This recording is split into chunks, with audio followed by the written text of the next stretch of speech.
கலைஞர் எவ்வளவு ஜனநாயகவாதியாக இருந்தால் தன்னுடைய மேடையிலேயே தன்னை கட்டாயப்படுத்தி கூட்டி வந்தார்கள் என்று அஜித் பேசுவதற்கு இடமளித்திருந்தார். அல்டிமேட் ஸ்டார் அஜித் குமார் மேடையில பேசுறாரு, ஐயா என்னை கட்டாயப்படுத்துறாங்கன்னு சொன்னார். அவர் சொல்லிட்டு தைரியமா சொன்னாரு, யாரும் என்னைய அதற்கு பிறகு தொந்தரவு செய்யலன்றதையும் சொல்றாரு. ஆனா இன்னொருத்தர் இருக்கிறார், கொடநாட்டுக்கு போனார், கைகட்டி நின்னார். எத்தனை நாள் காத்திருந்தாருன்னு தெரியல. அதுக்கப்புறம் அம்மா மன்னிச்சிருங்க அப்படின்னு மன்னிப்பு கேட்டு ஒரு வீடியோ போட்டார். ராமருக்கு அணில் போல உங்களுக்கு உழைப்பேன்னு சொன்னார். இதெல்லாம் எதுக்கு? டைம் டு லீடுன்னு ஒரு படத்துக்கு தலைப்பு வச்சிருக்காங்க. நீங்க கேக்குறீங்களா பாயசமா பாயாசமானு? கையை கட்டி நின்னீங்க இல்லையா கொடநாட்டுல? அந்த பாயாசம் இனிப்பாக இருந்ததா? அந்த பாயாசம் சுவையாக இருந்ததா? ஹிட்லர்னு ஒருத்தர் இருந்தான், யூதர்களை பச்சை படுகொலை செய்தான். அப்ப போய் யூதர்களுக்காக அனைவரும் சேர்ந்து போராடுவோம்னு ஒரு சிலர் கூட்டணி அமைக்கிறார்கள். திடீர்னு ஒருத்தர் வந்து, என்ன நீங்க யூதர்களுக்காக இப்படி பேசுறீங்க, யூதர்களே கெட்டவங்க இருக்கிறாங்க, அதனால நம்ம தனித்தனியா நின்று போராடுவோம்னு ஒருத்தர் சொன்னா அவன் துரோகியா இல்லையா? அந்த துரோகிகள் தான் எதிரிகளை விட மிக மிக ஆபத்தானவர்கள்.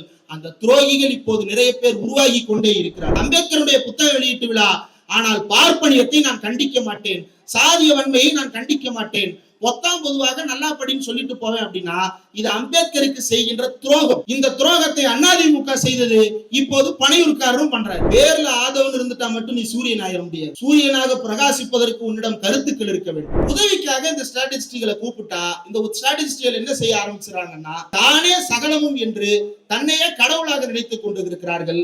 அந்த கடவுளர்கள் எல்லாம் விரட்டி அடிக்கப்படுவார்கள் விரைவில். ஏங்க நீங்க போன தடவை எந்த கட்சிக்குனாலும் ஓட்டு போட்டிருக்கலாம். இங்க இருக்கிற ஒரு சிலர் திமுகவுக்கு போடாம இருக்கலாம், அதிமுகவுக்கு போடாம இருக்கலாம். யாராவது உங்களை வந்து நீங்கள் சாத்தானின் பிள்ளைகள் என்று சபித்தார்களா? ஆனா ஒருத்தர் வந்து சபிக்கிறார், சாத்தானின் பிள்ளைகள் மேடை ஓட்டு சபிக்கிறார்கள். எவ்வளவு துணிச்சல் இருக்கும்! பெருமையாக இப்போது சங்கி என்று ஒப்புக்கொண்டு விட்டார்கள். சந்தோஷம். இதைத்தானே 10 வருஷமா நாங்களும் சொன்னோம், இப்ப நீயே ஒத்துக்கிட்டியா? எனக்கு முன்பாக சிறப்புரை ஆற்றினார் தம்பி இளம் பேச்சாளர் தினேஷ் பாபு அவர்கள். அவருக்கும் என்னுடைய சிறப்பான நன்றியை தெரிவித்துக் கொள்கிறேன். பொதுவா ஒரு ஆபீஸ்ல நீங்க பாக்குற வேலைக்கு ஒரு 100 பேரை அடுத்து செலக்ட் பண்ணி வைங்க, அவங்களோட சேர்ந்து நீங்களும் வேலை பாருங்கன்னு சொன்னா அந்த ஆபீஸ்ல வேலை பார்க்க தோணுமா? இல்ல அப்படி செலக்ட் பண்ணுவோமா? வாடகை வீட்டுல இருக்கிறோம், உங்க வீட்டுல வாடகைக்கு இருக்கிறதுக்கு இன்னொரு 100 பேரை வரிசையில நான் வந்து நிப்பாட்டிடுறேன், அந்த 100 பேரையும் நீங்க பாத்துக்கங்க அப்படின்னு சொன்னா அந்த வீட்டுல வாடகைக்கு இருப்போமா? முடியாதுல்ல. கம்பெனில இருக்க முடியாது, வீட்லயும் அப்படி இருக்க முடியாது. ஆனா திராவிட முன்னேற்ற கழகத்தினுடைய இளைஞரணி செயலாளராக இருக்கக்கூடிய துணை முதலமைச்சர் உதயநிதி ஸ்டாலின் அவர்கள் பொறுப்பேற்றுக் கொண்டதற்கு பிறகு ஒரு அறிவிப்பை வெளியிடுகிறார். கழகத்துக்கு 100 இளம் பேச்சாளர்களை தேர்வு செய்வது அப்படின்ற ஒரு அறிவிப்பை வெளியிடுகிறார். அதற்கு 17,000 பேர் விண்ணப்பம் போட்டார்கள். அந்த 17,000 பேர்ல 1000 பேர் மண்டல அளவுல தேர்வானாங்க. அந்த 1000 பேரில் 182 பேர் வந்து மாநில அளவுல தேர்வு செய்யப்பட்டாங்க. அதுல 3 பேருக்கு பரிசளிக்கப்பட்டது. அந்த 182 பேர் சிறப்பு பேச்சாளர்களாக அறிவிக்கப்பட்டார்கள். அந்த 182 சிறப்பு பேச்சாளர்களையும் தேர்ந்தெடுத்தது யாரு? இதே திராவிட முன்னேற்ற கழகத்தில் அவர்களுக்கு முன்னாள் பேச்சாளர்களாக இருக்கக்கூடிய, தலைமை கழக பேச்சாளர்களாக இருக்கக்கூடிய மூத்த நிர்வாகிகள். அண்ணன் ஆலந்தூர் ஒப்பிலாமணி அவர்கள் இருக்கிறார். அவர் அந்த போட்டியில் நடுவராக இருந்தார். அவர் தலைமை கழகத்தினுடைய பேச்சாளர். அடுத்து இளம் பேச்சாளர்கள் யார் வர வேண்டும், எப்படியானவர்களாக இருக்க வேண்டும் என்று அவர்களுக்கு பயிற்சி கொடுத்து தேர்வு செய்ததும் அவர்தான். ஏன் திமுகவை அழிக்க முடியாது, அசைக்க முடியாது என்று திமுகவின் தலைவரும் திமுகவினுடைய இளைஞரணி செயலாளரும் தொடர்ந்து வலியுறுத்தி சொல்லுகிறார்கள் என்றால் இந்த பலம்தான். சொந்த கட்சிக்காரனை பார்த்து யாருக்கும் இங்க பயம் கிடையாது. தன்னோட கட்சியில, தன்னோட பொறுப்புல, தன்னோட கூட சேர்ந்து வேலை பார்க்கறதுல இன்னும் 4 பேர் வர்றாங்க அப்படின்னா சந்தோஷமா தோல் மேல தோல் போட்டு வேலை பார்க்கின்ற இயக்கம். அதுல ஒரு படியாக தமிழ்நாட்டு அளவுல எந்த இடத்தில் சிறப்பு பேச்சாளர்களாக அல்லது ஊடகவியலாளர்களாக அல்லது எந்த துறையிலிருந்து சமூக நீதிக்காக, மாநில உரிமைகளுக்காக, தமிழ்நாட்டு நலன்களுக்காக, தமிழர்களுக்காக, தமிழ் மொழிக்காக யாரெல்லாம் பேசுகிறார்களோ அத்தனை பேரையும் மேடையேற்றி அழகு பார்க்கின்ற இயக்கம். அந்த வரிசையில் நான் கழகத்தினுடைய உறுப்பினர் கிடையாது, அதனால் நான் தலைமை கழக பேச்சாளரும் கூட கிடையாது. ஆனால் என்னை தலைமை கழக பேச்சாளர் என்றே நினைத்து எனக்காக இவ்வளவு தூரம் வரவேற்பை கொடுத்திருக்கக்கூடிய இந்த மக்களுக்கு என்னுடைய நன்றியை நான் தெரிவித்துக் கொள்கிறேன். நீங்க தலைமை கழக பேச்சாளர் போடலனாலும் சமூக வலைதளத்துல ஊடகவியலாளர் இருக்கக்கூடிய என்னை பார்த்து எல்லோரும் எழுதக்கூடிய வார்த்தை அதுவாகத்தான் இருக்கிறது.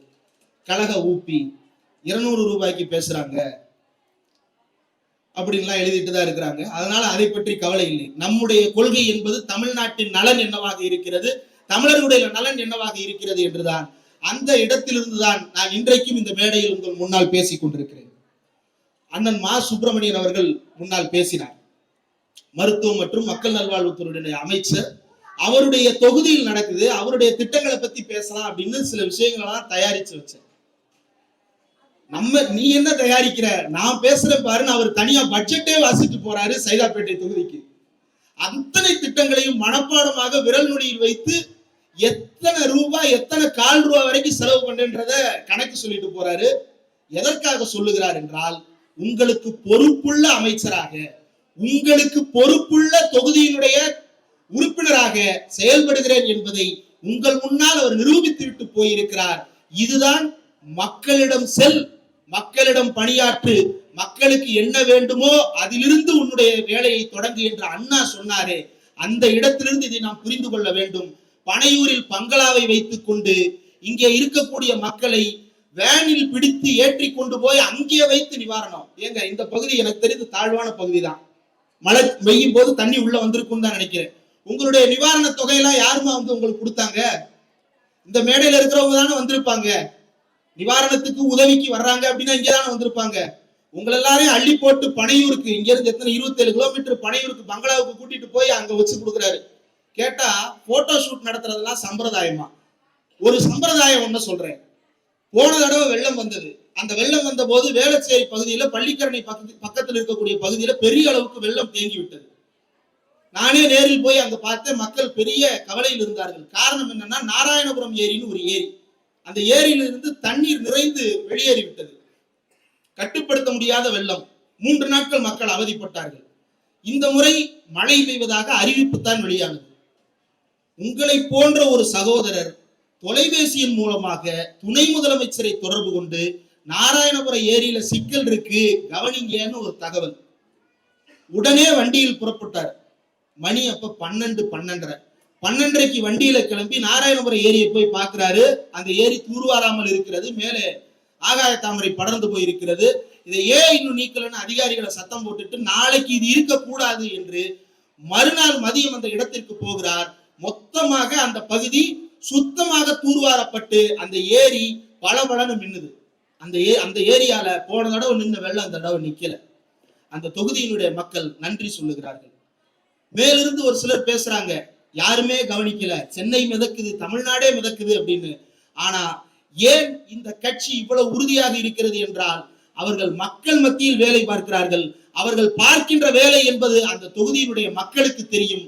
அதனால் அந்த மக்களுக்கும் இந்த கட்சிக்குமான பிணைப்பு என்பது இன்னும் உறுதியாக இருக்கிறது. உதயநிதி ஸ்டாலின் அவர்களுடைய பிறந்தநாள் விழா தொடர்ச்சியாக கொண்டாடப்படுகிறது. மொத்தம் 182 புது பேச்சாளர்களை செலக்ட் பண்ணாங்க. 182 பேரு தமிழ்நாடு முழுக்க எல்லா மாவட்ட கழகங்களும் அறிவிச்சிட்டாங்க எத்தனை கூட்டங்கள் நடத்த போறோம் அப்படின்னு. 10 நாள், 15 நாள், 30 நாள்னு அறிவிச்சிட்டாங்க. ஆனா மற்ற இடங்கள்ல எல்லாம் ஒரு நாளைக்கு ஒரு கூட்டம் தான். மா சுப்பிரமணியம் அவர்கள் 182 பேரையும் பேச வைக்கணும். அன்னை 182 பேர் பேசுறதுன்னா 1 வருஷம் ஆகும். ஒரு நாளைக்கு 5 கூட்டமா? ஆமா, நடக்கு 5 கூட்டங்கள் ஒரு நாளைக்கு.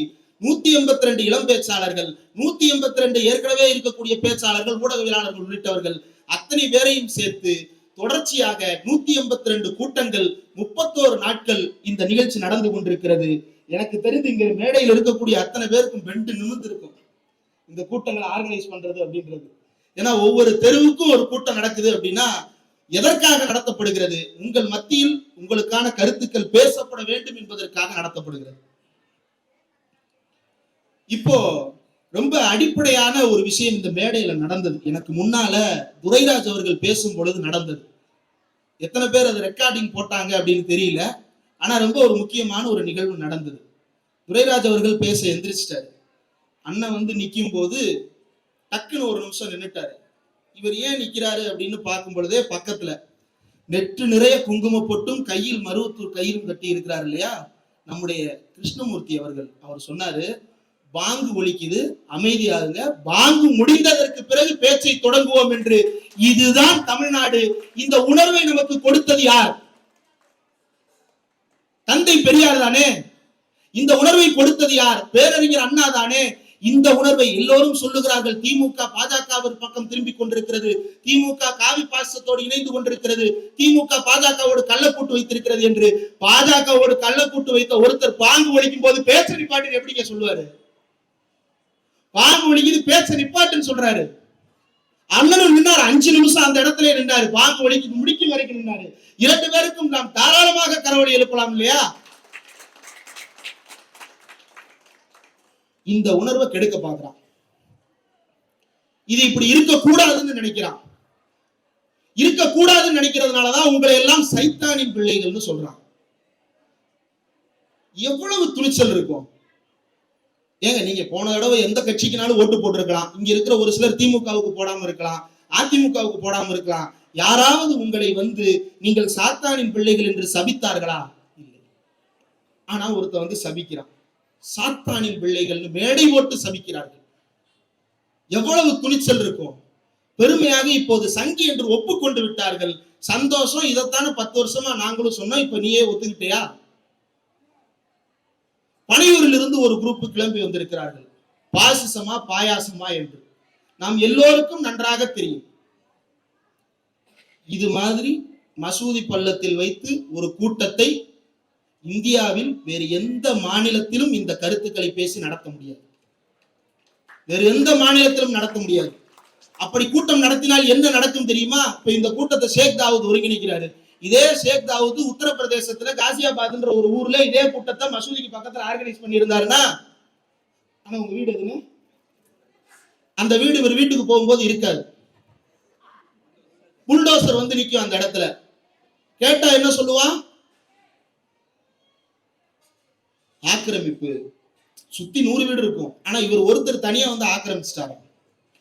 அவனுடைய நினைப்பு என்னன்னா, இஸ்லாமியர்கள் இந்த நாட்டில் ஆக்கிரமிப்பாளர்கள் என்பதுதான் அவருடைய நினைப்பு. அதை உங்களை நம்ப வைக்கணும்ன்றது அவனுடைய ஆழமான விருப்பம். அதனாலதான் தேர்தலின் போது என்ன சொன்னா, இஸ்லாமியர்கள் அதிக பிள்ளைகள் பெற்றுக் கொள்ளுகிறார்கள், இந்தியாவின் வளங்களை சுரண்டுகிறார்கள் பிரச்சாரம் பண்றான். அவனுக்கு எதிராக ஒரு கூட்டணியை அமைக்கின்ற துணிச்சல் இந்தியாவிலேயே ஸ்டாலின் ஒருவருக்குத்தான் இருந்தது. இந்தியா கூட்டணி என்கின்ற பெயரில் இன்றைக்கு ஒரு கூட்டணி இருக்கிறது இல்லையா? அதுக்கு விதை யார் போட்டது? தமிழ்நாடு போட்டது, பேரறிஞர் அண்ணா போட்டது.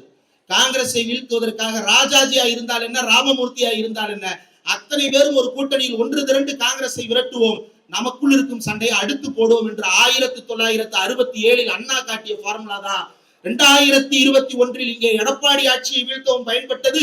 2024 எனக்கு முன்னால் பேசிய துரைராஜ் அவர்கள் சொன்னது போல பெரும் அடங்கா பாசிச குதிரையாக பாய்ந்து கொண்டிருந்த பாஜக பாசிச குதிரையை காலொடித்து உட்கார வைத்ததும் அதே கூட்டணி தான். ரொம்ப சாதாரணமாக தமிழ்நாட்டிற்கு வந்து பாசிசமா பாயாசமா என்று பொங்கல் வைக்கிறார்கள். கேட்பதற்கு சந்தோஷமா இருக்கலாம் ஒரு சிலருக்கு, ரொம்ப நல்லா இருக்கே, கரெக்டா தானே பேசுறாரு அப்படின்னு. நல்லா யோசிச்சு பாருங்க. ஒரு பக்கம் உங்களுடைய வீடுகளை இடிப்பதற்கு புல்டோசரோடு ஒரு கூட்டம் காத்து கொண்டிருக்கிறது. அதற்கு எதிராக அத்தனை பேர் ஒன்று திரண்டு நிற்க வேண்டுமா இல்லையா? புல்டோசரோடு ஒரு கூட்டம் உங்கள் வீட்டை இடிப்பதற்காக காத்து கொண்டிருக்கிறது. அதற்கு எதிராக நாம் ஒன்று சேர வேண்டுமா, தனித்தனியாக நின்று போராட வேண்டுமா? ஒன்று சேர வேண்டும் தானே. அதுதான் இந்தியா கூட்டணி. அதை பாயாசம் பாசிசம் என்று இவர்கள் கொச்சைப்படுத்தி விட்டு இருக்கிறார்கள் என்றால் அவர்கள் யார் பக்கம்? ஒரு உதாரணம் கேட்கிறேன். ஹிட்லர்னு ஒருத்தர் இருந்தான், யூதர்களை பச்சை படுகொலை செய்தான். அப்ப போய் யூதர்களுக்காக அனைவரும் சேர்ந்து போராடுவோம்னு ஒரு சிலர் கூட்டணி அமைக்கிறார்கள். திடீர்னு ஒருத்தர் வந்து, என்ன நீங்க யூதர்களுக்காக இப்படி பேசுறீங்க, யூதர்களே கெட்டவங்க இருக்கிறாங்க, அதனால நம்ம தனித்தனியா நின்று போராடுவோம் ஒருத்தர் சொன்னா அவன் துரோகியா இல்லையா? அந்த துரோகிகள் தான் எதிரிகளை விட மிக மிக ஆபத்தானவர்கள். அந்த துரோகிகள் இப்போது நிறைய பேர் உருவாகி கொண்டே இருக்கிறார்கள். பேர்ல ஆதவன் இருந்துட்டா மட்டும் நீ சூரியன் ஆயிட முடியாது. சூரியனாக பிரகாசிப்பதற்கு உன்னிடம் கருத்துக்கள் இருக்க வேண்டும். டேட்டா இருக்கின்றதுனால நீங்க ஸ்ட்ராட்டஜிஸ்ட் ஆயிட முடியாது. அந்த டேட்டா யாருக்கானதாக இருக்கிறது என்பதுதான் முக்கியம். அமைச்சர் சொன்னார், 509 கோடி இலவச கட்டணம் இல்லாத பேருந்து பயணங்கள் நடைபெற்று இருக்கின்றன என்று சொன்னார். அது மக்களுக்கான டேட்டா. அதுதான் டேட்டா. எங்க என்ன ஓட்டு விழுகும், எப்படி ஓட்டு விழுகும்ன்றதை அனலைஸ் பண்றதுக்கு நீ தேவையில்லை. திமுகவோட கடைக்கோடி பகுதி செயலாளர் போதும், அவருக்கு தெரியும் எந்த தெருவுல எந்த வீட்டுல இருந்து எத்தனை ஓட்டு விழுகுன்றது அவருக்கு தெரியும். 2026 எலெக்ஷன் வரும்பொழுது அவர் கணிச்சிருவாரு, இந்த தடவை இந்த தொகுதியில இன்னதான் நிலவரம் அப்படின்றது அவருக்கு தெரியும். நீ ஸ்ட்ராட்டஜிஸ்டும் தேவையில்லை, ஒரு இடமும் தேவையில்லை. 67ல இருந்து படித்த அண்ணாவிடம் இருந்து படித்த பாடம் இருக்கிறது, அவர்களுக்கு தெரியும் இந்த இது என்னன்னு. அப்ப ஒரு உதவிக்காக இந்த ஸ்ட்ராட்டஜிஸ்டுகளை கூப்பிட்டா இந்த ஸ்ட்ராட்டஜிஸ்டுகள் என்ன செய்ய ஆரம்பிச்சுறாங்கன்னா, தானே சகலமும் என்று தன்னையே கடவுளாக நினைத்துக் கொண்டிருக்கிறார்கள். அந்த கடவுளர்கள் எல்லாம் விரட்டி அடிக்கப்படுவார்கள் விரைவில். முன்னால் பேசிய தனசேகர் அவர்கள் ஒரு சில விஷயங்களை குறிப்பிட்டார். நூல் வெளியீடு என்றால் எப்படி நடக்க வேண்டும் அப்படின்ற விஷயத்தை அவர் குறிப்பிட்டார். ஒரு புத்தக வெளியீடுனா எப்படி இருக்குன்னு தெரியுமாடா அப்படின்னு அவர் சில கேள்விகள் கேட்டார். திமுகவுடைய ஒரு பேச்சாளருக்கு தெரிந்தது கூட கட்சியை நடத்துவதாக சொல்லிக் கொள்ளுகின்ற உனக்கு தெரியவில்லை என்றால் நீ தமிழ்நாட்டில் என்ன செய்ய போகிறீர்கள்? இதுதான் தமிழ்நாட்டினுடைய யதார்த்தம். துரைராஜ் அவர்கள் பேசும்போது கவனிச்சீங்கன்னா, அலகாபாத் நீதிமன்றத்தில் யூனிஃபார்ம் சிவில் கோடு பத்தி நடந்த மீட்டிங் ஒண்ணு சொல்றாரு. எனக்கு தெரியாது. நான் டெய்லி டிபேட்டுக்கு போறேன், டெய்லி என்னுடைய சேனல்ல பேட்டி எடுக்கிறேன், டெய்லி நான் 4 பேருக்கு பேட்டி கொடுக்குறேன். அலகாபாத்ல யூனிஃபார்ம் சிவில் கோடை பத்தி ஒரு மீட்டிங் நடந்திருக்கு. அங்க ஒரு யாதவ்ன்ற ஒரு எம்பி, ஒரு ஜட்ஜ் வந்து இந்த கருத்தை பேசியிருக்கிறாருன்னு அவர் சொல்றாரு. எப்படி சொல்ல முடியுது? இந்த நாட்டில் என்ன நிலவரம் நடந்து கொண்டிருக்கிறது என்பதை திமுகவினுடைய கடைக்கோடி தொண்டரும் உற்று நோக்கி கண்காணித்துக் கொண்டிருக்கிறார்கள். இதுதான் யதார்த்தம். இந்த யதார்த்தத்தை புரிந்து கொண்டால் மட்டும்தான் நமக்கு சில விஷயங்கள் விளங்கிக் கொள்ள முடியும். ஏன் இதை சொல்லுகிறேன் என்றால், நாடு முழுவதும் காவி வண்ணம் அடைக்க நினைக்கும் மோடி அரசை வீட்டுக்கு அனுப்ப வா அப்படின்ற வசனம் வந்து யார் சொன்னதுன்னா, 2018 ஆகஸ்ட் செப்டம்பர் மாதங்கள்ல முதலமைச்சர் மு க ஸ்டாலின் அன்றைக்கு திமுகவினுடைய செயல் தலைவர், திமுகவினுடைய தலைவராக பொறுப்பேற்றுக் கொண்ட மேடையில் சொன்னது, நாடு முழுவதும் காவி வண்ணம் அடிக்க நினைக்கும் மோடி அரசை வீட்டுக்கு அனுப்ப வா உடன்பிறப்பே அப்படின்னு அழைத்தார். அந்த அழைப்பிலிருந்து இப்போது வரைக்கும் பின்வாங்கவில்லை. பின்வாங்கி விடுவார்கள் என்று சொன்ன போதுதான் இங்கு உதயநிதி ஒரு செங்கல்லை எறிந்தார். அந்த செங்கல் டெல்லியின் செங்கோட்டை அசைத்து பார்த்தது. அந்த செங்கல் மோடியுடைய கோட்டையை உடைத்து எரிந்தது. அந்த செங்கல் RSS கண்ணாடி கோட்டையை தகர்த்து சுக்கு நூறாக்கியது. ஏன்? சனாதனத்தை ஒழிப்பேன் என்று அவர் சொன்னார். புதிய கல்விக் கொள்கையை ஏற்றுக்கொள்ள மாட்டேன் என்று அவர் சொன்னார். விஸ்வகர்மா திட்டம் என்கின்ற பெயரில் நம்ம வீட்டு பிள்ளைகளை குலத்தொழில் பண்ண வைக்கிறான், அந்த குலத்தொழிலை ஏற்றுக்கிட மாட்டேன்னு உறுதியாக நின்றார்கள். அத்தோடு சேர்த்து கட்சியையும் ஆட்சியையும் பலமாக வைத்திருக்கிறார்கள். இதற்கு கூட்டணி கூடுதல் பலமாக இருக்கிறது என்பது அவர்களுக்கெல்லாம் பெரிய எரிச்சலை கொடுத்திருக்கிறது. அதை எப்படியாவது உருவி பார்க்கணும்னு பார்க்கிறான். இந்த கூட்டணியை உடைச்சரணும் அப்படின்றதுல உறுதியாக இருப்பதற்கு காரணம் என்ன அப்படின்னா, இது கூட்டணியினுடைய பலம் என்பது அல்ல, இது பெரும் திரட்சியாக உருவாகிறது. இதற்குள்ள இன்னும் 4 பேர் வந்து சேர்ந்துருவாங்க போல, இது இன்னும் பலமானதாக மாறிடும் போல என்ற பயம் அவர்களுக்கு வர தொடங்கி இருக்கிறது. அந்த பயத்தினுடைய வெளிப்பாடுதான் இன்றைக்கு பல்வேறு போலி குதிரைகளை உலாவ விட்டிருக்கிறார்கள். அந்த போலி குதிரைகள் தான் இன்றைக்கு பாசிசமா பாயாசமா என்று நம்மிடமே வந்து பாடம் நடத்தி கொண்டிருக்கிறார்கள். கலைஞர் எவ்வளவு ஜனநாயகவாதியாக இருந்தால் தன்னுடைய மேடையிலேயே தன்னை கட்டாயப்படுத்தி கூட்டி வந்தார்கள் என்று அஜித் பேசுவதற்கு இடமளித்திருந்தார். ஞாபகம் இருக்கா? அஜித் ஒரு மேடையில பேசினாரு. அல்டிமேட் ஸ்டார் அஜித் குமார் மேடையில பேசுறாரு. என்ன பேசினார்? ஐயா என்னை கட்டாயப்படுத்துறாங்கன்னு சொன்னாரு. அதற்கு மறுநாள் யாரும் அவரை போய் தாக்கல, யாரும் அவரை கட்டாயப்படுத்தல. அவர் சொல்லிட்டு தைரியமா சொன்னாரு, அதற்கு பிறகும் யாரும் என்னைய அதற்கு பிறகு தொந்தரவு செய்யலன்றதையும் சொல்றாரு. ஆனா இன்னொருத்தர் இருக்கிறார், கொடநாட்டுக்கு போனார், கைகட்டி நின்னார், வேண்டி விரும்பி கேட்டார். எத்தனை நாள் காத்திருந்தாருன்னு தெரியல. அதுக்கப்புறம் அம்மா மன்னிச்சிருங்க அப்படின்னு மன்னிப்பு கேட்டு ஒரு வீடியோ போட்டார். ராமருக்கு அணில் போல உங்களுக்கு உழைப்பேன்னு சொன்னார். அதற்கு பிறகுதான் விமோசனம் கிடைத்தது, நேரில் போய் பார்ப்பதற்கு வாய்ப்பு கிடைத்தது. இதற்கு பிராயச்சித்தமாக அந்த தேர்தல்ல உங்களுக்கு ஆதரவு தெரிவிக்கிறோம்னு வேற அறிவிப்பு. இதெல்லாம் எதுக்கு? டைம் டு லீடுன்னு ஒரு படத்துக்கு தலைப்பு வச்சிருக்காங்க. தன்னுடைய மேடையிலேயே தன்னுடைய கட்சியினர் மீதான விமர்சனத்தை வைத்த அஜித் குமாரை அனுமதித்த கலைஞர் என்னும் ஜனநாயகவாதி எங்கே? நீங்க கேக்குறீங்களா பாசமா பாயாசமானு? கையை கட்டி நின்னீங்க இல்லையா கொடநாட்டுல? அந்த பாயாசம் இனிப்பாக இருந்ததா? அந்த பாயாசம் சுவையாக இருந்ததா? அப்போது அது என்ன பாயாசம் என்று புரியவில்லையா? புரியலன்னா இன்னொன்னு சொல்றேன். புலின்னு ஒரு படம் நடிச்சீங்க.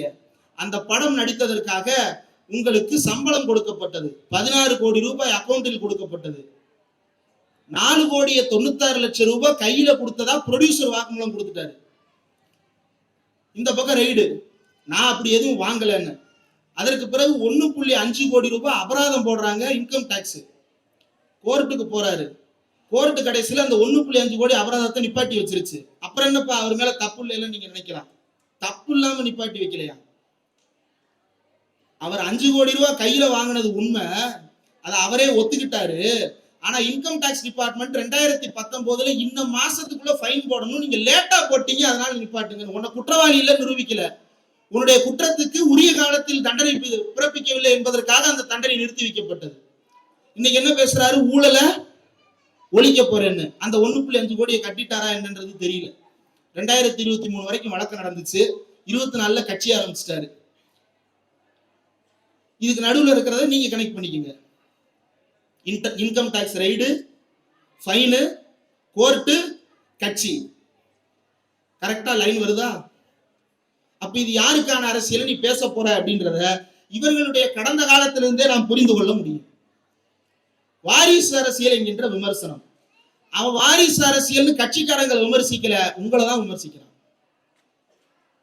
நீங்க வாரிசு என்பதற்காக மட்டுமே ஓட்டு போட்டுருவீங்களா? சரி, நாளைக்கு இந்த தொகுதியில ஓபி ரவீந்திரநாத்தை கொண்டு வந்து நிப்பாட்டுவோம். முன்னாள் முதலமைச்சர் ஓ பன்னீர்செல்வத்தின் மகன், ஓட்டு போட்டுருவீங்களா? ஏன் அன்புமணி ராமதாஸை கூட்டிட்டு வருவோம், இதே தொகுதியில நிப்பாட்டுவோம். மருத்துவர் ஐயா ராமதாஸின் மகன், அதற்காக ஓட்டு போட்டுருவீங்களா? வாரிசாக இருந்தாலும் அவர் உங்களுக்கானவராக இருக்கும் பொழுதுதானே நீங்க ஓட்டு போடுறீங்க. ஆமாவா இல்லையா? அப்போ வாரிசு அரசியல் என்கின்ற விமர்சனம் இவர்கள் நாம் நினைப்பது போல இவர்கள் ஏதோ ஒன்றை மாற்றுவதற்காக சொல்லுகின்ற ஸ்லோகம் அல்ல. மாறாக மக்களை இழிவுபடுத்துகின்ற வாசகம். உங்களையே இழிவுபடுத்தி விட்டு உங்கள் மத்தியிலேயே வரப்போகிறார்கள். அவர்கிட்ட கேட்டா என்ன சொல்றாருன்னா, நான் உங்க வீட்டு முன்னாடி வந்து போட்டோ ஷூட் பண்ண விரும்பல, அதெல்லாம் சம்பிரதாயம். சரி, அப்ப நாளைக்கு ஓட்டு கேட்கவும் வரமாட்டேன், அது சம்பிரதாயம் தானே சொல்லுவேன். ஓட்டு கேட்க வர்றது சம்பிரதாயம் தானே சொல்லுவேன். சரி, நாளைக்கு ஒருவேளை ஜெயிச்சு தெரியாதனமா முதலமைச்சர் ஆயிட்டேன்னு வச்சுப்போம், சட்டமன்றத்துக்கெல்லாம் போறது சம்பிரதாயம், அதெல்லாம் போக மாட்டேன்னு சொல்லிடுவியா? இல்ல எம்எல்ஏ ஆகிதான் சட்டமன்றம் போகணுமா, அது சம்பிரதாயமா இருக்கே. டைரக்டா கோட்டைக்கு போறதுக்கு வழி இல்லையா? அந்த கதவை திறந்து வச்சா நான் வந்து உட்காந்துக்கிடுவேனே, அது ஒண்ணுதான் இன்னும் கேட்கலவீங்க. கதவை திறந்து வைங்க, நான் வந்து உட்காரணும்னா சேர வாங்கி பங்களா வாசல்ல உட்காருங்க. கோட்டைக்குள்ள உட்காருவதற்கு மக்கள்கிட்ட வந்து ஓட்டு கேட்கணும்.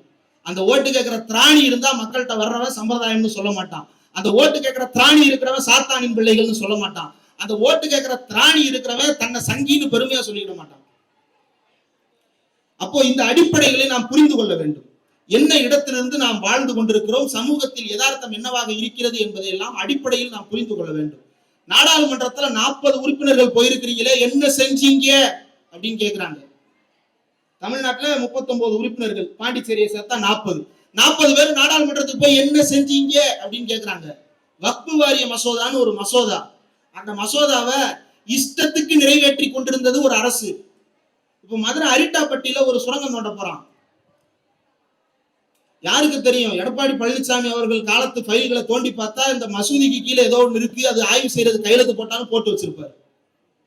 தெரியல, ஏன்னா அவர் என்ன ஃபைலுக்கு கையெழுத்து போடுறாருன்றது அவருக்கே தெரியல. தனசேகரன் தெளிவா சொன்னாரு. என்ன சொன்னாரு? ஒன்றிய அரசாங்கத்தின் நாடாளுமன்றத்துல தம்பித்துறை ஒரு மசோதாவுக்கு ஒப்புதல் கொடுத்துட்டு வந்திருக்கிறாரு, அந்த மசோதாவின் பேர்ல தான் இங்க சுரங்கம் தோன்றாங்கன்றத அவர் சொன்னாரு. அவர் சொல்றாரு, ஆனா அது எடப்பாடி பழனிசாமி தெரியல. தெரியாம நாடாளுமன்றத்தில் என்ன சொல்றாருன்னா, அந்த மசோதா எப்படி நிறைவேறியது அப்படின்னு சட்டமன்றத்தில் வந்து கேட்கிறாரு எடப்பாடி. அந்த மசோதாவுக்கு கையெழுத்து போட்டதால் தானே இங்க சுரங்கம் வருது, அந்த மசோதா எப்படி நிறைவேறுச்சு அப்படின்னு முதலமைச்சரை பார்த்து கேட்கிறாரு. அதை எங்க அங்க பார்த்து கேட்கறீங்க? பின்னாடி திரும்பி தம்பித்துறை பார்த்து கேளுங்க, அவர் தான் ஓட்டு போட்டு வந்தாரு. திமுகவின் தலைமை கழக பேச்சாளர் சொல்றாரு, நீங்க என்ன சட்டத்துக்கு கையெழுத்து போட்டு வந்தீங்கன்னு. ஆனா ஒரு எதிர்கட்சி தலைவர் இருந்தாரு, ஒரு எதிர்கட்சி தலைவர், அவருக்கு தெரியல இந்த மசோதாவுக்கு நாம தான் கையெழுத்து போட்டோம். அந்த மதுரையில் இருக்கக்கூடிய இன்னைக்கு நாடு முழுக்க மசூதியை தான் தோண்டிட்டு இருக்கிறான். என்னன்னு தோன்றான்? உள்ளுக்குள்ள சிவலிங்கம் இருக்கான்னு கண்டுபிடிக்க போறேன் அப்படின்னு தோன்றான். சரி, கோயில்லாம் உனக்கு அவ்வளவு பிடிக்கும் இல்லையா? அரிட்டாப்பட்டியில டங்ஸ்டன் தோன்றதுக்கு அனுமதி கொடுத்தாங்கல்ல, 2300 ஏக்கர், அதுல 15 கோயில் இருக்கு. பழங்கற்கால கோயில், பழங்கற்கால சின்னங்கள் அதில் இருக்கிறது. 300 ஆண்டுகள் பழமையான சிவன் கோயில் அதில் இருக்கிறது. பாதுகாக்கப்பட்ட வனப்பகுதி பெருமாள் மலை அதில் இருக்கிறது. அவ்வளவையும் தாரை வார்த்திருக்கிறார் யார்? நம்முடைய மாண்புமிகு எதிர்க்கட்சி தலைவர் எடப்பாடி பழனிசாமி அவர்கள். தாரை வார்த்து விட்டு இன்றைக்கு என்ன சொல்லுகிறார்? ஆமாமா, நான் சட்டத்தை ஆதரிச்சது உண்மைதான், ஆனா மதுரையில தோன்றதுக்கு ஆதரிக்கல. கல்யாணம் என்னமோ நடந்துருச்சு, ஆனா பிள்ளைக்கும் கல்யாணத்துக்கு சம்பந்தம் இல்லை. இது எப்படி இருக்கு? அப்படித்தானே இருக்கு. சட்டத்துக்கு கையெழுத்து போட்டது நான் தான், ஆனா அந்த சட்டத்தை வச்சு மதுரையில தோன்றதுக்கு நான் ஒப்புதல் கொடுக்கல. இது என்ன மாதிரியான போங்காட்டம்? யாரை கேலி பொருளாக்கி கொண்டிருக்கிறார்கள் இவர்கள்? இந்த அடிப்படைகளில் இருந்துதான் நாம் தமிழ்நாட்டு அரசியல் எப்படியானதாக இருக்கிறது என்பதை உணர்ந்து கொள்ள வேண்டும். அந்த உணர்வில் இருந்துதான் நம்முடைய தமிழ்நாடு எப்படிப்பட்டதாக இருக்கிறது என்பதை நாம் அடுத்த தலைமுறைக்கு கடத்த வேண்டும். தினேஷ் பாபு அவர்கள் பேசும்போது பாதம் பாதுகாப்போன்ற திட்டத்தை சொன்னார் இல்லையா? அமைச்சர் மா சுப்பிரமணியம் அவர்களும் சொன்னார். இன்னைக்கு இல்ல, 1971 இருந்து கண்புரை அறுவை சிகிச்சை முகாம் திண்ணைதோறும் வந்து வீட்டுக்கு உட்கார்ந்து இருக்கிற கண் பார்வை இழந்த மக்களை எல்லாம் கூட்டிட்டு போய் முகாமில் வச்சு அறுவை சிகிச்சை நடத்தினார் கலைஞர். பள்ளிக்கூடத்துல ஞாபகம் இருக்கா? நம்ம எல்லாம் படிக்கும் போது கண்ணு பவர் இருக்கான்னு டெஸ்ட் பண்ணி கண்ணாடி கொடுக்கறதுக்கு ஒரு குரூப் வருவாங்களே டீச்சர்களுக்கு. அது யார் கொண்டு வந்த திட்டம்? கலைஞர் கொண்டு வந்த திட்டம். கடந்த 10 ஆண்டுகள்ல சென்னையில் இருக்கக்கூடிய மாநகராட்சி பள்ளிகளில் படித்த பிள்ளைகளுக்கு தெரியும், சானிட்டரி நாப்கின் கொடுக்கிறது தமிழ்நாடு அரசாங்கம். இன்றைக்கும் கண் பார்வை அறுவை சிகிச்சையிலிருந்து அத்தனையும் தமிழ்நாடு அரசு செய்து கொண்டிருக்கிறது. உச்சகட்டமாக சுகர் பேஷண்ட்டுக்கு காலில் புண்ணு வந்து அவதிப்படுறாங்க, அவங்களுக்கு நாம பாதம் காப்போன்ற திட்டத்தை தொடங்கணும் அப்படின்றது தமிழ்நாடு அரசு கொண்டு வந்திருக்கிறது. எத்தனை பேர் சர்க்கரை நோயாளிகள் இருக்கீங்கன்னு தெரியல. உங்களுடைய பாதங்களில் அதனால் பாதிப்பு ஏற்படுகிறது, உங்களுடைய கால்களில் அதனால் பாதிப்பு ஏற்படுகிறது, புண் வருகிறது, ஆறாமல் இருக்கிறது என்றால் அமைப்பாளர்களை தொடர்பு கொள்ளுங்கள். அந்த திட்டத்தில் நீங்கள் சேர்ந்து பலன் பெறலாம். இதயம் காப்போம் திட்டத்திலிருந்து பாதம் காப்போம் திட்டம் வரைக்கும் தமிழ்நாடு அரசு செயல்படுத்தி கொண்டிருக்கிறது. எதற்காக செயல்படுத்தி கொண்டிருக்கிறது? தன் வீட்டு மக்கள் நன்றாக இருக்க வேண்டும் என்பதற்காக செய்து கொண்டிருக்கிறது. மக்கள் மீதான நம்பிக்கை இல்லாத ஒரு அரசு இதை எந்த காலத்திலும் செய்ய முடியாது. உங்களுடைய பாதத்தில் வருகிற புண் முதலமைச்சருடைய மனதை பாதிக்கிறது. அதற்கு ஒரு திட்டம் கொடுக்கிறார் என்றால் இதுதான் தமிழ்நாடு. மக்களை புரிந்து கொண்ட ஒரு அரசாங்கம் நடக்கிறது இல்லையா? இதுதான் தமிழ்நாடு அரசாங்கம். இந்த அரசைத்தான் இவர்கள் பாசிசமா பாயாசமா என்று குறை கூறிக்கொண்டு ஓடி வருகிறார்கள். இங்கு காலம் காலமாக புறையோடி போயிருக்கின்ற இந்த சாதிய கொடுமைகளுக்கு காரணம் என்ன? பார்ப்பனியம். அந்த பார்ப்பனியம்ன்ற வார்த்தையவே அவங்க பேச மாட்டாங்க. அம்பேத்கர் நூல் வெளியிடுங்க, அம்பேத்கர் நூல் வெளியிட்டு விழா. இது எப்படி இருக்குன்னா, ஹிட்லரை கண்டித்து ஒரு கூட்டம், அதுல ஆனா யூதர்ன்ற வார்த்தையே பேச மாட்டேன் அப்படின்னு ஒருத்தன் பேசுறான்னா எவ்வளவு பெரிய பைத்தியக்காரனா இருக்கும். ஹிட்லரை கண்டித்த கூட்டம், ஆனா யூதரை பற்றி பேச மாட்டேன். அப்படித்தான் அம்பேத்கருடைய புத்தக வெளியீட்டு விழா, ஆனால் பார்ப்பனியத்தை நான் கண்டிக்க மாட்டேன், சாதிய வன்மையை நான் கண்டிக்க மாட்டேன், பொத்தாம் பொதுவாக நல்லா படின்னு சொல்லிட்டு போவேன் அப்படின்னா இது அம்பேத்கருக்கு செய்கின்ற துரோகம். இந்த துரோகத்தை அதிமுக செய்தது, இப்போது பனையூர்காரரும் பண்றாரு. இதெல்லாம் யாருக்கு பலனளிக்க கூடியது என்பதை நாம் அடிப்படையில் புரிந்து கொள்ள வேண்டும். ஒரே ஒரு விஷயத்தை மட்டும் நான் நிறைவா சுட்டி காட்டியிருக்கேன். பொதுவா சிறப்பு பேச்சாளருக்கு இன்னொரு பேர் உண்டு, சிற்றுண்டிக்கு முந்தைய பேச்சாளர். ஏன்னா முடிச்சுட்டு டிஃபன் சாப்பிட நீங்க போகணும், கடைசியா அவரை பேச விட்டுருவாங்க. அவர் சிறப்பு பேச்சாளர்னு கடைசியா விடுவாங்க. ஆனா நெருக்கடி என்ன, அடுத்து அவங்க சாப்பிட போகணும். அதனால நீங்க எல்லாம் சாப்பிட போகணுன்றதை மனதில் வைத்துக் கொண்டு சுருக்கமா என்னுடைய உரையை நான் முடித்து விடுகிறேன். ஓ, இதுக்கு மேல நீ சுருக்கமா வேற தனியா பேச போறியான்னு கேக்குறீங்களா? கேக்குது. அரசியலை பொறுத்த வரைக்கும் தமிழ்நாட்டு அரசியலில் பாசிச எதிர்ப்பு என்பது இன்றைக்கு மக்கள் மத்தியில் பெருதோறும் பேசப்படுகிறது. நீட் தேர்வு விலக்கு, எல்லோரும் மனதில் கை வைத்து ஒரு விஷயத்தை சொல்லுங்க, நீட் தேர்வை ஒழித்தால் தான் ஓட்டு போடுவேன்னு 2021 எல்லா பேரும் பூத்துக்குள்ள போனீங்களா? எத்தனை பேர் நீட் தேர்வை ஒழிப்பதற்காக நான் ஓட்டு போட போனேன் கை தூக்குங்க. அல்லது நீட் தேர்வை பாதுகாக்க போகிறேன் இல்ல. நம்ம ஓட்டு போட போற பிரச்சனையே வேற. நம்ம தெருவுல இருந்து அதை யோசிப்போம், எதுக்காக ஓட்டு போட போறோம்ன்றத. ஆனால் திமுக அந்த நீட் தேர்வை ஒழிக்க வேண்டும் என்கின்ற திட்டத்தை தன் தலைமேல் தூக்கி கொண்டு அந்த பாரத்தை வைத்துக் கொண்டு எப்படியாவது இந்த தேர்வை ஒழித்து கட்டிவிட முடியாதா என்று போராடி கொண்டிருக்கிறது. அதனால் ஓட்டு கிடைக்க போறது கிடையாது. விஸ்வகர்மா திட்டத்தை எதிர்ப்பதனால ஓட்டு கிடைக்க போதா? புதிய கல்விக் கொள்கையை எதிர்ப்பதனால ஓட்டு கிடைக்க போதா? ஏன் அதை செய்து கொண்டிருக்கிறது? இது தமிழ்நாட்டினுடைய கொள்கை பிரகடனம். பெரியாரினுடைய மண் என்பது பாதுகாக்கப்பட்டதாக இருக்க வேண்டும். நாம சொல்றோம் இல்லையா, தஞ்சாவூர் பாதுகாக்கப்பட்ட வேளாண் மண்டலம், அரிட்டாப்பட்டி பாதுகாக்கப்பட்ட பல்லுயிர் புராதன சின்னம் சொல்றோம் இல்லையா, அந்த மாதிரி தமிழ்நாடு என்பது பாதுகாக்கப்பட்ட பெரியார் மண்.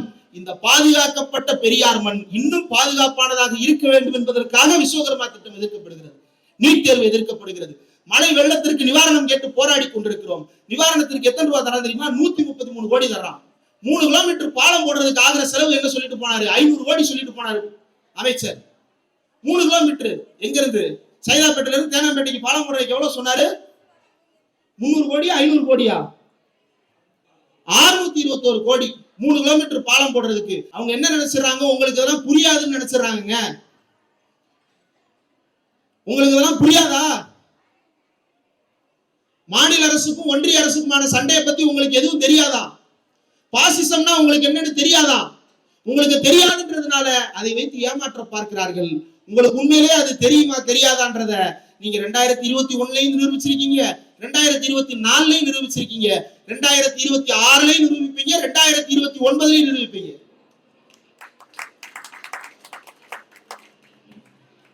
அரசியல் தமிழ்நாட்டில் எப்படி திட்டமிடப்படுகிறதுனா, இஸ்லாமியர் எல்லாத்தையும் ஒரு பக்கம் பிரிச்சு விட்டுறணும், தலித் மக்கள் எல்லாரையும் ஒரு பக்கம் பிரிச்சு விட்டுறணும், நடுவுல சாதி வெறியை ஊக்குவிக்கணும். இதன் மூலமாக தன்னை ஓட்டு அறுவடை செய்து கொள்ளலாம் என்று பாஜக திட்டம் போட்டுக் கொண்டிருக்கிறது.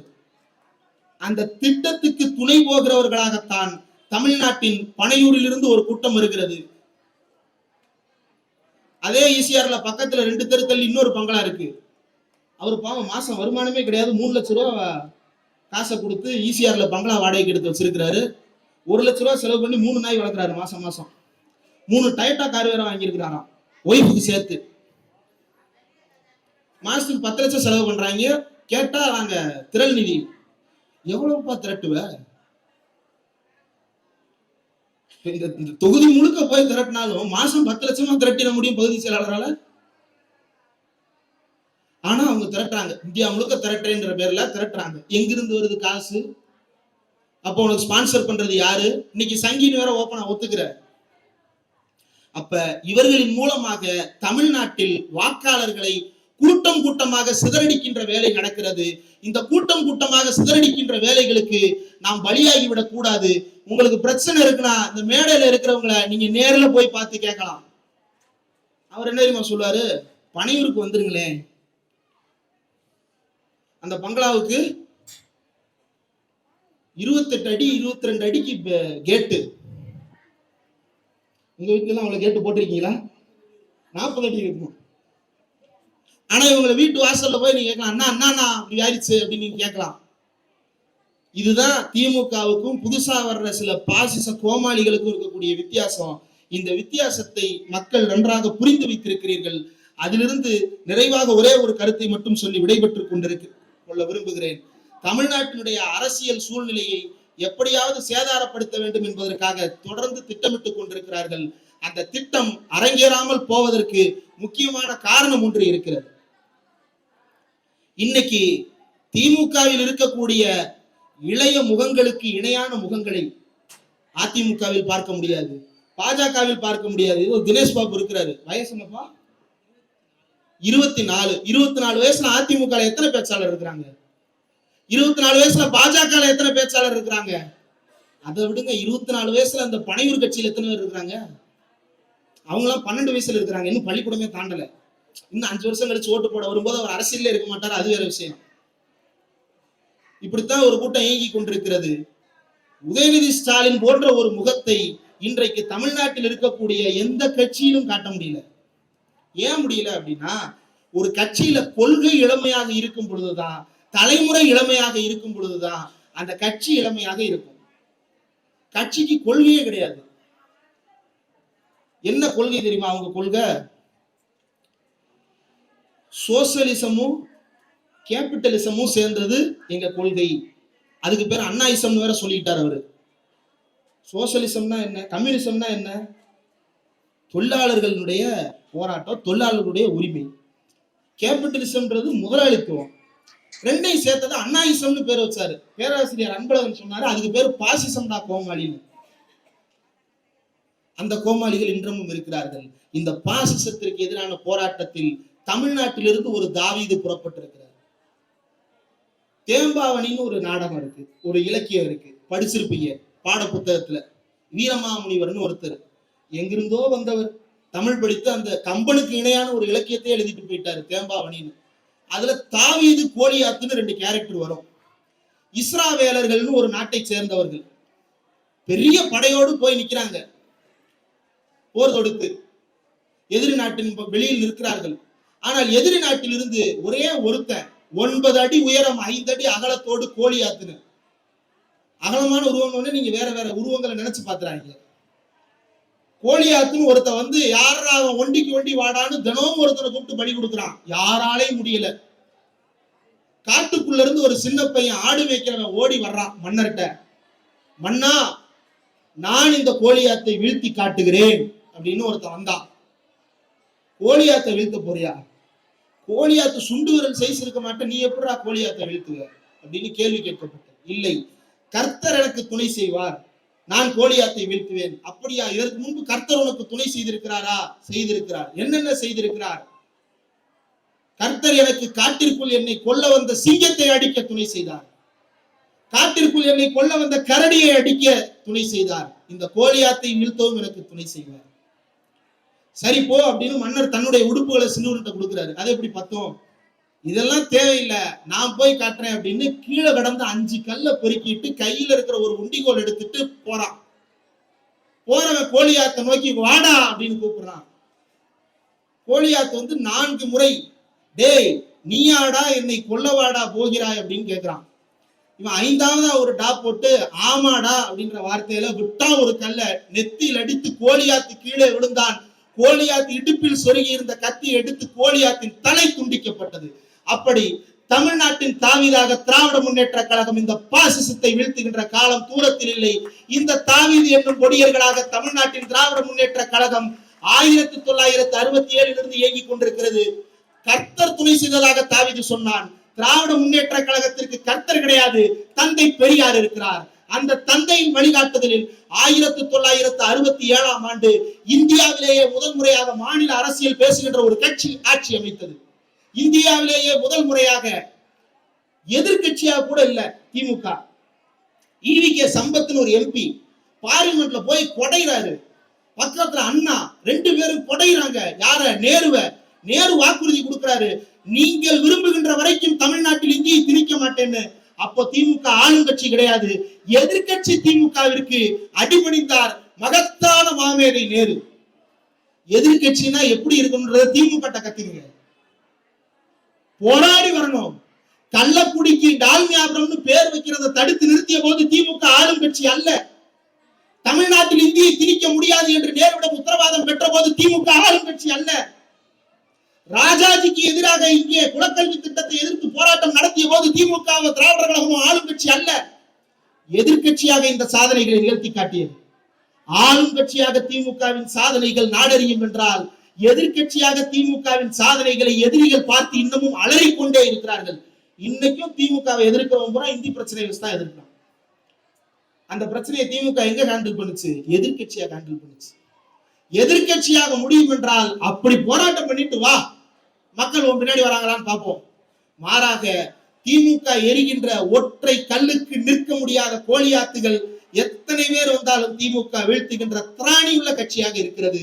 இதை நான் பூதாகரமாக எல்லாம் சொல்லவில்லை, இயல்பாகவே கட்சியின் பலம் இருக்கிறது, ஆட்சியின் பலம் இருக்கிறது, கூட்டணியின் பலம் இருக்கிறது.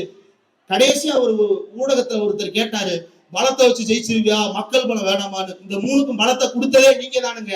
நீங்க கொடுத்த பலத்துல தானே இந்த கட்சி, இந்த ஆட்சி, இந்த கூட்டணி அத்தனையும் நிலைத்திருக்கிறது. இந்த பலத்தை நம்பிதான் திமுக நின்று கொண்டிருக்கிறது. அந்த பலம் இருக்கும் வரை தமிழ்நாட்டில் இந்த கட்சியை யாராலும் வீழ்த்திவிட முடியாது. பெரியார் கொடுத்த பலம் இருக்கிறது. அந்த பலத்தோடு போராடுவதற்கு திராணி இருக்கிறது. தமிழ்நாட்டில் கட்சி இருக்கிறது. இது உள்ள வரைக்கும் யாராலும் இதனை அசைத்து பார்க்க முடியாது. இதையெல்லாம் கேள்வி கேட்க வேண்டும் என்றால் பனையூர்காரரை விட அரசியலில் நான் சீனியர் தான். 5 ஆண்டுகளாக ஊடகவியலாளராக இருக்கிறேன், அரசியல் பேசிட்டு இருக்கிறேன். நீங்க 3 மாசமா இப்ப வரைக்கும் பார்ப்பனியத்தை கண்டிக்க துப்பற்றவர்கள் தானே நீங்கள். உங்களுக்கு என்ன தெரிய போகிறது தமிழ்நாட்டின் அரசியலை பற்றி? வாருங்கள், மோதி பார்த்து விடலாம். தமிழ்நாட்டின் களம் மக்கள் கையில் தான் இருக்கிறது. மக்கள் திராவிட முன்னேற்ற கழகத்தின் கையில் நம்பிக்கை வைத்திருக்கிறார்கள். அந்த நம்பிக்கை தொடரட்டும். வாழ்த்துக்கள். நன்றி.